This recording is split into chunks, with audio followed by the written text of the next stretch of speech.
اللہ فرماتا ہے وَيَتَفَكَّرُونَ فِي خَلْقِ السَّمَاوَاتِ وَالْأَرْضِ، میرے لاڈلے ہیں وہ میرے بندے جو تخلیق کائنات کے علم پہ غور و فکر کرتے ہیں۔ فلسفے کو تمام علوم کی ماں کہا جاتا ہے، دنیا کے تمام علم اسی سے نکلے ہیں، لیکن تخلیق کائنات کے بارے میں فلسفہ اور سائنس کیا کہتی ہے اور کائنات کا خالق کیا کہتا ہے، یہ بڑا دلچسپ موضوع ہے۔ اور صدیوں تک یہ کہا جاتا رہا کہ کائنات تو ہمیشہ سے ہی موجود ہے اور ہمیشہ ہی موجود رہے گی، یعنی نو بگننگ نو اینڈنگ۔ 19ویں صدی کی سائنٹیفک ریشنلزم تک یہی سمجھا جاتا رہا ہے، اور مختلف وقتوں میں کائنات کے بارے میں مختلف تھیریز پیش کی گئی ہیں، جیسے steady state theory, eternal inflation theory اور مشہور زمانہ بگ بینگ تھیری۔ ان سب کی بات ہم بعد میں کریں گے، پہلے خالق کی بات کرتے ہیں جس کا علم تمام کائنات کا احاطہ کیے ہوئے ہے۔ جب اس سلسلے میں اللہ رب العزت کی بات اصل میں سمجھ آ جائے گی نا آپ کو، تو آپ اس نتیجے پہ پہنچیں گے کہ قرآن کتاب تخلیق ہے اور سائنس کتاب تحقیق ہے۔ اللہ رب العزت قرآن حکیم میں فرماتا ہے، کیا یہ لوگ نہیں جانتے کہ زمین و آسمان پہلے ایک ہی تھے، پھر ہم نے انہیں پھاڑ کے جدا کر دیا، اور فرمایا وَجَعَلْنَا مِنَ الْمَاءِ كُلَّ شَيْءٍ حَيٍّ، اور یہ کہ ہم نے ہر ذی حیات کو پانی سے پیدا کیا ہے۔ 21ویں صدی کی ماڈرن سائنس آج اس نتیجے پہ پہنچی ہے۔ پھیلائے ہوئے گوشائے داما کے تجسس، ہر علم میرے آقا کا پتہ پوچھ رہا ہے۔ 14 صدیاں پہلے صحرائے عرب میں تشریف فرما تھی وہ ہستی محترم جس کی زبان مبارک سے اللہ رب العزت کائنات کے اتنے بڑے بڑے راز افشا کروا رہا تھا، جبکہ حضور صلی اللہ علیہ وآلہ وسلم امی تھے آپ صلی اللہ علیہ وآلہ وسلم، کسی اسکول کالج یونیورسٹی کی تعلیم حاصل کی نہیں، اور اسی وجہ سے امی رکھا میرے اللہ نے میرے آقا صلی اللہ علیہ وآلہ وسلم کو، کہ دنیا میں کوئی اٹھ کے یہ کلیم نہ کرے کہ اس نے اس ہستی مبارکہ کو ایک لفظ بھی پڑھایا ہے۔ ایک لفظ نہیں پڑھنے دیا اللہ رب العزت کی ذات نے میرے آقا کو کسی سے، جو بھی پڑھایا اللہ نے خود پڑھایا، خود بتایا۔ اللہ استاد اور میرے آقا طالب علم، اور پھر میرے آقا استاد اور زمانہ طالب علم تا قیامت است۔ اب جب تک اس دنیا میں اجتہاد فکر کی بنیاد ہوگی، جب تک معیار عقل و نظر لگتے رہیں گے، میرے رسول کی خاک پا تک بھی اس دنیا کی کوئی ذہانت نہ پہنچ سکے گی۔ خیر بات کسی اور طرف نکل جائے گی، آپ کو سن کے شاید تھوڑا عجیب لگے، لیکن ہر علم جب اپنی انتہا پہ پہنچتا ہے نا تو اللہ رب العزت کے حضور جا کھڑا ہوتا ہے۔ اس نے تو درجہ علم راست پہ رکھے ہیں، وَنَرْفَعُ الدَّرَجَاتُ مَن يَشَاءُ وَفَوْقَ كُلِّ ذِي عِلْمٍ عَلِيمٍ۔ بقول درویش اگر زمین پہ موجود 7 ارب لوگ خدا کے بارے میں اپنا ذہنی ڈیٹا اکٹھا کریں تو پھر بھی وہ اللہ رب العزت کی کسی نہ کسی صفت تک پہنچیں گے، وجود تک پھر بھی نہیں پہنچ پائیں گے۔ یہ ایک بڑا ہی باریک نکتہ ہے، یہ آپ نے سمجھنا ہے اور اسے یاد رکھنا ہے۔ جو کچھ بھی تخلیق ہے بے شک وہ اللہ رب العزت کے کن فیکون کے تحت ہی ہے، لیکن اس کن کی کیٹیگریز 2 ہیں۔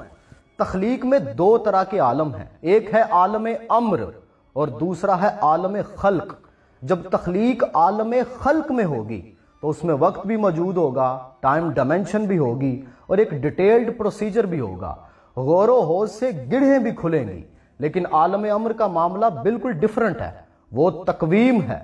اس والے کن فیکون میں وقت کی کوئی دخل اندازی نہیں ہے۔ میں مثال سے سمجھاتا ہوں۔ پہلی کیٹیگری جس میں یہ کائنات ہے، یہ خلق کی کیٹیگری میں سے ہے، اس لیے فرمایا ان ربکم اللہ الذی خلق السماوات والارض فی 6 ایام، بے شک وہ تمہارا رب ہے جس نے آسمان اور زمین 6 دن میں بنائے۔ اب ذرا غور کریں، ٹائم اینڈ پروسیجر دونوں ہیں، لیکن یہاں دلچسپ بات یہ ہے کہ 6 دن سے کیا مراد ہے؟ یہ 24 گھنٹے والی دن اور رات، یہ سورج چاند تو ابھی وجود میں ہی نہیں آئے تھے۔ اس آیت میں آگے بتاتا تو ہے خالق کہ سورج چاند اور تاروں کو بنایا، سب اسی کے حکم کے دبے ہوئے ہیں، سن لو اسی کے ہاتھ میں ہے پیدا کرنا اور حکم دینا، بڑی برکت والا ہے اللہ جو رب ہے سارے جہان کا۔ تو سوال یہ ہے کہ یہاں اللہ کی 6 دن سے کیا مراد ہے بھلا؟ مطلب یہ ٹائم ڈائمینشن کوئی اور ہے، جیسے روز قیامت کی ٹائم ڈیلیشن اور ہے، 1000 سالوں کے برابر قیامت کا ایک دن، تو پھر جو یہ 6 دن ہے کیا پتا 6 ارب سال کے برابر ہوں، 6 کروڑ سال کے برابر ہوں، 6000 سال کے برابر ہوں، یا پھر 6 سٹیجز ہوں یا 6 ادوار ہوں، واللہ عالم۔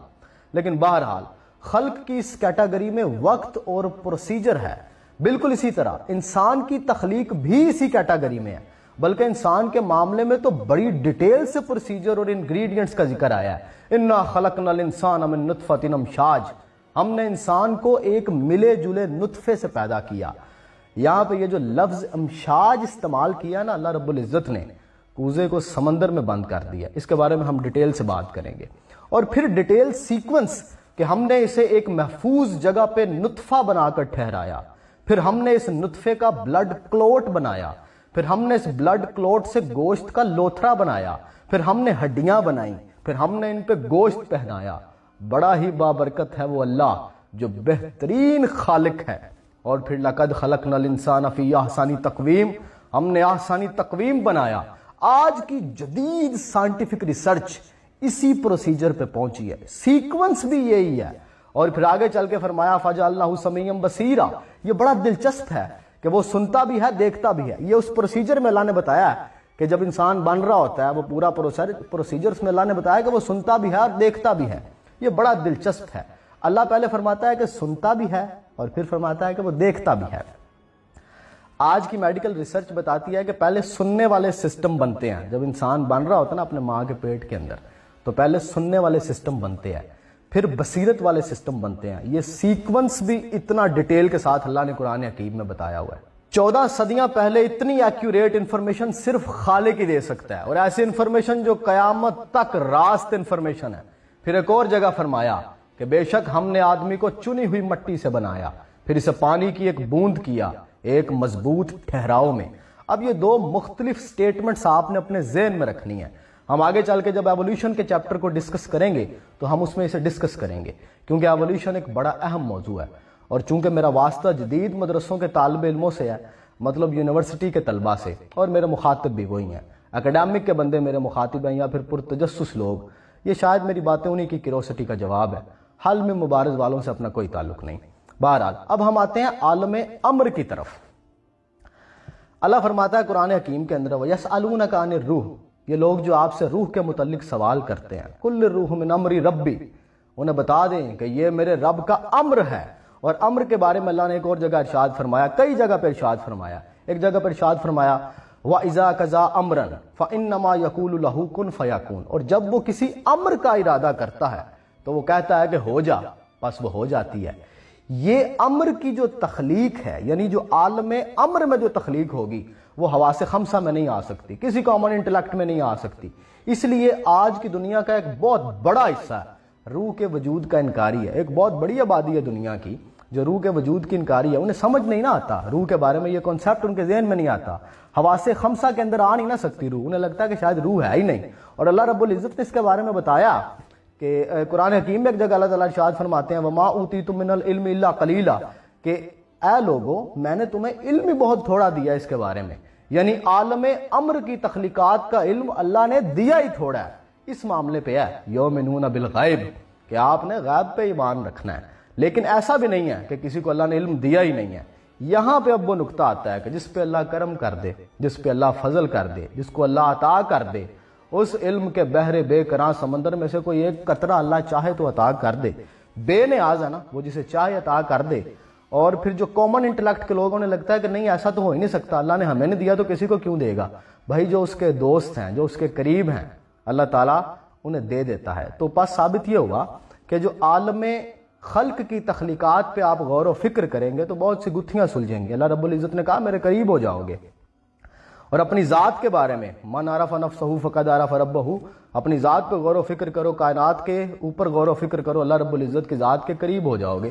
اور جن پہ اللہ رب العزت کی عطا ہوتی ہے، اللہ رب العزت کا کرم ہوتا ہے، انہیں پھر اللہ رب العزت ڈیٹا دیتا ہے، انہیں اللہ رب العزت انفارمیشن دے دیتا ہے، کائنات کے رازوں میں سے کچھ راز دے دیتا ہے۔ غائب و شہود میں صرف عقل حجاب ہوتی ہے، جس کی عقل زیادہ متجسس فتنہ جو سراغ رساں ہو وہ کچھ ایسے راز پا لیتی ہے جو عمومیت کے نزدیک خفیہ راز اور خصوصیت کے نزدیک وہ علم ہوتا ہے۔ عقل جبلت سے شروع ہوتی ہے، عمومیت میں جبلت یکساں ہے۔ عمومیت میں جبلت کی یکسانیت سے جو علم پیدا ہوتا ہے اسے ہم کامن انٹیلیجنس کہتے ہیں۔ چرند، پرند، درند، برگ و بر، درخت کامن انٹیلیجنس رکھتے ہیں۔ امازون کے جنگلوں میں پائے جانے والے وہ درخت جو اپنے اوپر بیٹھنے والے کیڑوں مکوڑوں کا خون انتہائی ہوشیاری کے ساتھ پی جاتے ہیں، وہ درخت کامن انٹیلیجنس رکھتے ہیں۔ جبلت جب تہذیب یافتہ ہوتی ہے، علم الاشنا ہوتی ہے، ڈیٹا کلیکٹ کرتی ہے، تو اسے ہم انٹیلیکٹ کہتے ہیں۔ اسی کی بنیاد